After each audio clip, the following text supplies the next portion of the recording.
In this instance, it appears it was one person radicalized in some way on his own who did this. What is it that government should be doing, for instance, to shut down online hate toward Muslims?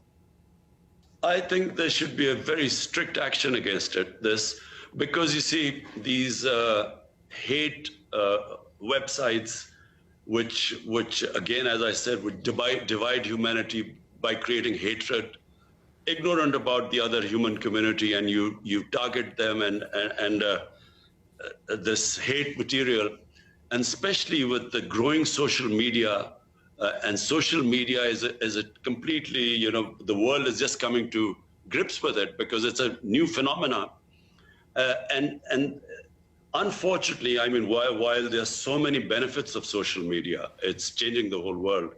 But this one particular bit, when there are these hate websites which create hatred amongst human beings, there should be an international action against them. And what would that look like to you, Prime Minister? What would be the mechanism for doing that, if you will?